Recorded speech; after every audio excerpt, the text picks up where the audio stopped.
So the next thing I want to do is let's work with the label texture, that beautiful Kirin Black designed fine blend, the 2020. It's been a bad year, but it is the year that this wine came out. And so it's gorgeous. I'll talk more about the label in the beginning section, which hopefully you've already watched, especially if you're on Teachable. You can watch the sections however you please.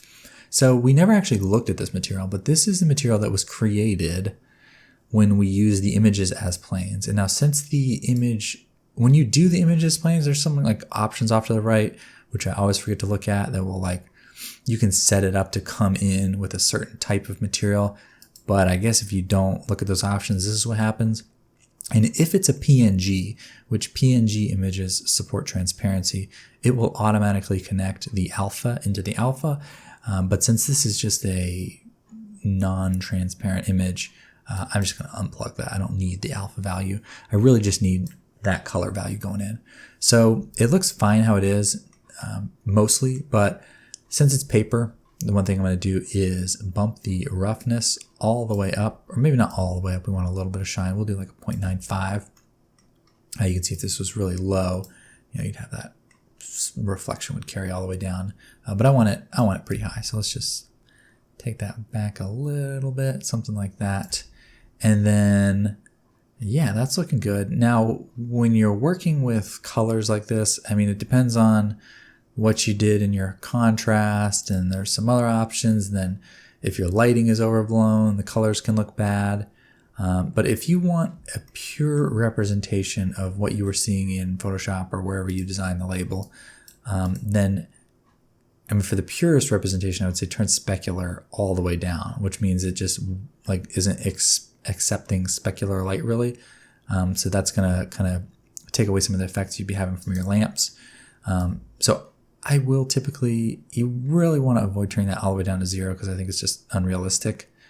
Except for everything I think has a little bit of specularity. But if you were doing a very dark, very black rubber or something, you would turn the specular down pretty low. But realistically, with roughness all the way up, that's usually enough. But I'll turn it down just a little bit so I get a better representation. And I actually learned this in one of my jobs when I was doing a lot of furniture creation. I was using a lot of custom fabrics, but sometimes to get the colors to look a little bit more correct. And again, this label really only has the one color to it, so it's not a huge deal. But depending on what label you're working with, I'll go ahead and add this note.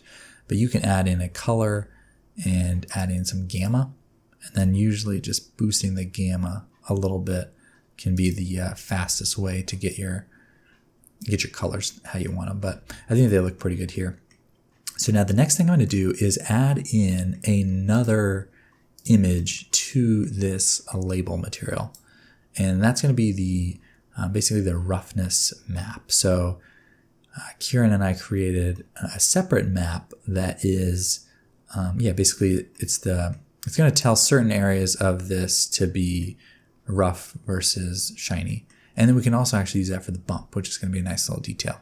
So remember, if this roughness is 0, it's shiny. You can see that carrying down there. And if it's 1, it's not shiny. So obviously we don't want this to be all 0.95 or all 0.0. We want to control where that happens. And so Blender is asking us, where does that happen? Well, Blender, let me give you a map. Click this Shift-D, and that's just creating another image texture. I'm going to open, which should navigate to the file where that one is, and I'm going to do the label gloss. Now again, I'll maybe throw it up on the screen here for a second so that the screenshotters can screenshot it if you want to use that straight from the video.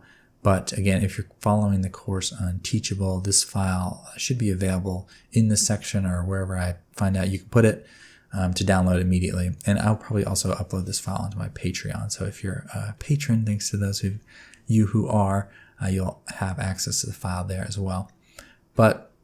Or actually, it'll probably just be included with the file. It'll be packed into it. But anyways, enough about that. One thing I will say is that these are designed to be, if I change this to an image editor, you'll see that these are since they were designed in the same like software right on top of each other, they line up perfectly. So if you're taking a screenshot, you might need to adjust the UV slightly to make sure they work together. But I'm going to change that back to a shader editor. And now back to the add-ons topic. You may already have this used because it's pretty popular. But preferences, we're going to turn on the Node Wrangler add-on. If you don't already have that on, you want to. Node Wrangler. And that's going to allow us to do this little command, which I do a lot, Shift Control left click. So when we look at this texture to preview, that's what the Shift Control left click does, is sets up that little viewer. You'll see that this is the texture. So these areas are black, which remember corresponds to a value of 0, which means no rough, so shiny. And white is values of 1, which would be rough. So that is what we want.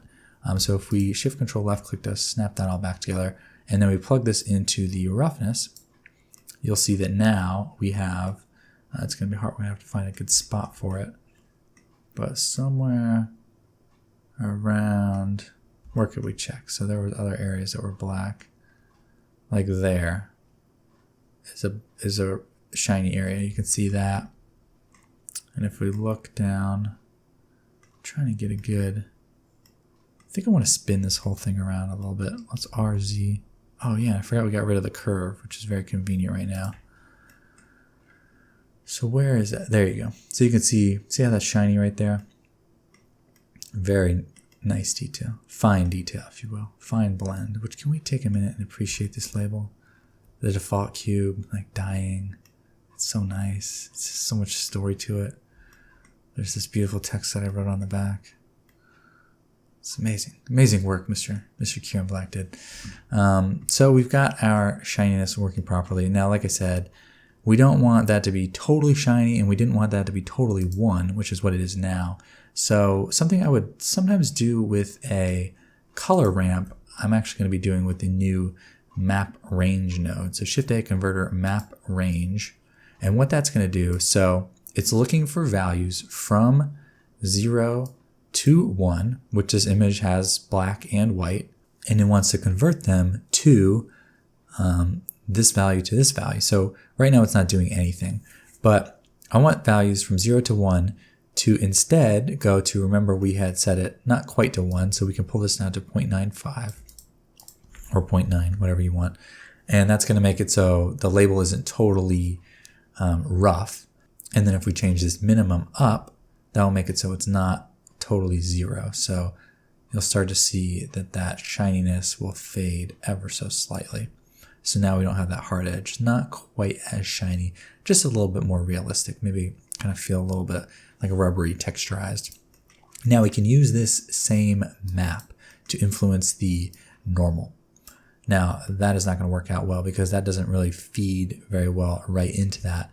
But if we add in a vector bump node, and then we put this color into the height, then it will be working properly.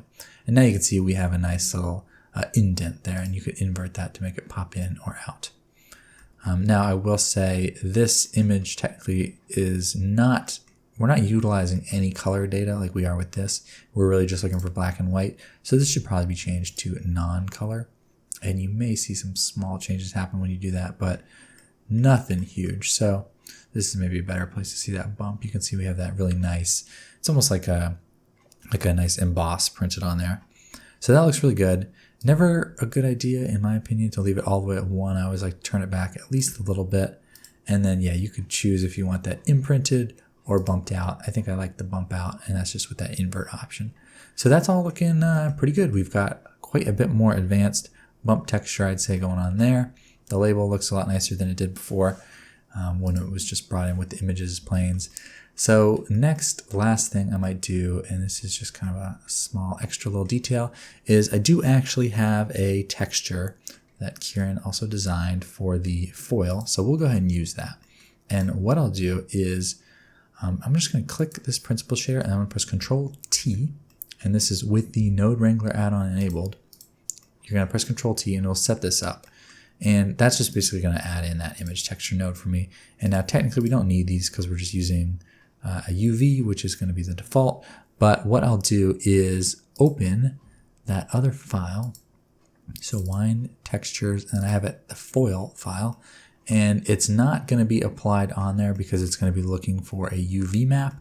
So we need to add that UV map. And the way I'm going to do that is by clicking up here, and I'm actually going to mark some seams. So Control E and mark a seam with that edge ring selected. So that means that basically, imagine taking like an X-Acto knife and slicing around there. So that's a relatively flat surface, so it should unwrap just fine. Let's take a look at that actually. And we can, well, let's just like grow our selection to that point. And so we'll do U and unwrap. Actually, I guess you technically wouldn't need to do that, but let's just get the whole thing unwrapped. So I know I don't need anything. I just want this area down here where let's go and take a look at that texture. So I want the foil to have this little icon on the top, and then this I want down here just kind of on the neck of the bottle. So let's go back to I guess we can stay in our UV editor here. So that's the UV we just unwrapped. I guess we could technically go and place that there if we wanted to. But we want to unwrap this other part. So let's create another seam. So Control E and mark seam. Now, if you try to so we're not going to put anything there, so we don't need to really worry about the unwrapping. But if we U and unwrap this now, this is the bottom area, and we can actually select the whole mesh island here. So this is the bottom area, and the reason is imagine, so anywhere where there's loose geometry on the bottom, that's automatically going to be a seam, and then we added that seam. But don't forget, you would also need to have a seam running up and down the edge. So I'm going to my edge select here with 2, and then I'll just kind of basically slice down the back there. Control E, mark seam.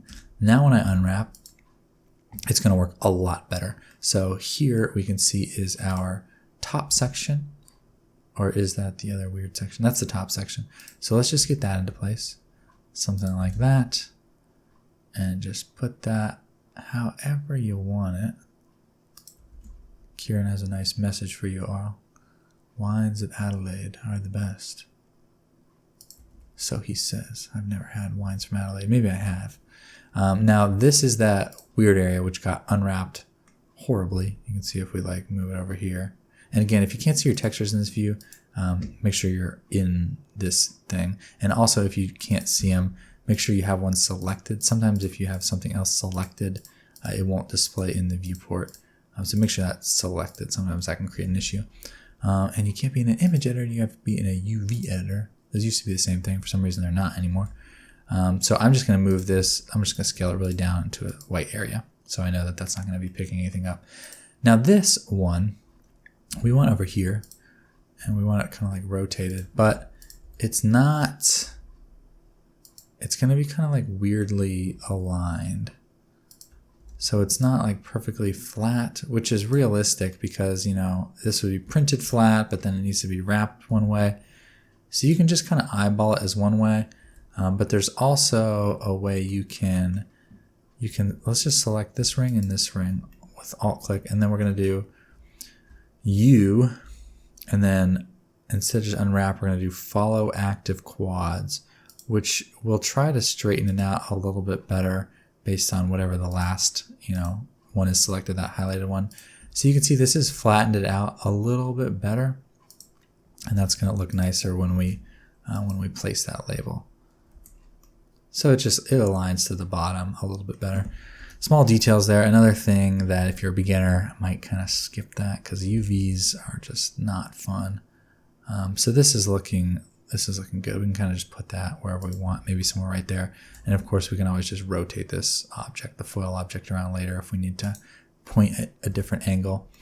So you'll notice though, we did lose our color. We want to add that back. Let's go into our shader editor. And since I already had it set, I'm going to unplug this and then just hovering my mouse over here, another place where mouse position is important. I'm just going to press Control C, and then that will copy the color. And now what I'm going to do is add in a color ramp. And now, if we remember correctly, the white was the outside area, so yes. Now I'm going to press Control V to paste that color. And now that we have our color successfully added, we could drop this color ramp in the middle of these. So plug that color, which is black and white. And the color ramp works similar to a map range, but with color instead of just value. So that was going from black to white. Now we're telling it go from black to red. So you'll see what effect that has if we plug it in. Looking very nice. And now you could have some control over the colors here. So maybe I want this to be a white color, or maybe I don't want it to be a color at all, and I just want to use this for the bump map, for example. So we could plug this into the normal and then do vector bump and plug that into the height. And now you can see we have just a nice little impression there. And we could bring that down. Just a small detail and emboss. And then that's doing the same thing up top. Very nice, very classy. Extra little detail, go the extra mile. Now, do I want to add the color back in? I might. Or maybe I just make it like I should still have that color copied, Control V. Maybe I just bring it up so it's a little bit like darker. Just so it's a little more visible, but so it still has that bump. Yeah, I think that looks really nice. So that's about it for our basic materials setup. Actually, wait, there is one more thing that I did want to do, and that's to just break these lines up a very little bit. So if you think about the way a glass bottle is made, glass starts off like molten as a liquid, and then when it cools, it doesn't stay necessarily perfectly straight. Of course, in some settings it does, but I think in the case of making a wine bottle, there would be a little bit of ripple. So the way I'm going to create that little bit of ripple is with a texture, and we'll use a procedural noise texture for that. So similarly, like we did earlier, is we selected this principal shader, press Control T, which will add in an image texture, and when you see that pink, that means it's looking for a texture and it can't find one. It just uses pink because that's a very obvious to see color. But I want this to be plugged into the normal, and then of course we're not going to use an image texture, so we can select that. Press Shift S, again, I think that's a Node Wrangler hotkey. Shift S, switch that texture to a noise texture. And then now it's looking for a UV map, which this is not UV mapped, but we don't need to use a UV map here. We can just use this object input, and which will do that. Let's go ahead and add in our bump so that we can see how this is working. So with the bump in there, you can see that is the noise texture. It's kind of creating that ripple, obviously way too extreme there. You can change the scale up or down depending on what you like, but I think leaving this very subtle, maybe like a scale of 3 or something, looks nice. And then let's go back into our front view here, and then, sorry, our camera view. And then we'll turn the strength on this pretty far down. And you could maybe even, let's leave the strength up while we look at this, but you can add a little bit of distortion, which will just kind of make it like more ripply, if you will. So let's maybe turn that to like I don't know, just turn it up a little bit. 1.5 is probably fine. And then the strength on this bump, I'm going to turn really far down so that it's very slight. And here's another Node Wrangler thing. If you press on this bump here and then press M, it will mute it. So it's like it's still connected, but you can see what it looks like without it. So there's it on and off. Just adds, some very slight variance there. Maybe you think that's a little bit too much, too little. You can adjust it. If we change the scale up too much, even if the strength is really low, you'll still see it. So I'm going to leave it. Maybe we'll turn it up just a tad. Something like that. And maybe we'll bring it back a little bit. This should be a very subtle effect, but I did want to leave it in there just so that you could see what that looks like, and just an extra little detail to kind of give yourself some realism. Sometimes, if you're doing like a Photoshop mock-up or something, it might be missing things like that. So, we're going through all the effort to model this thing up in Blender. Might as well do it right. Now, did my wine? Okay, so my wine is in there. So I'm just pressing R twice to kind of do a free rotation. Take a look at that beautiful bottom that I ignored earlier. And now with that empty, I let go. I can press Alt-R to snap that rotation back to how it was. But yeah, just press R twice and you can kind of spin things around, take a look at it. And yeah, I think that pretty much covers it for the materials, if I'm not mistaken. So what I'll do next is just go over some settings that we would maybe use in Eevee to maybe make this look a little bit better. And then also, just setting up a render so that we can actually take this and save out the image, take it to our boss, show him what we did. And yeah, so this would be, technically a pretty good stopping point, especially if you're a beginner. Now I may be adding some animation later in the tutorial as well. Stick around for that. But yeah, we're pretty much all set up here. If you know how to render an image, you're free to leave at this point. Thanks for being here. Go use the bathroom, take that walk. I think I'm about to go take a walk. And yeah, thanks for being here. Like and subscribe if you're on YouTube. If you're on Teachable, pleasure to have you. I'll see you back. But yeah, stick around. We'll be doing some more in the next part.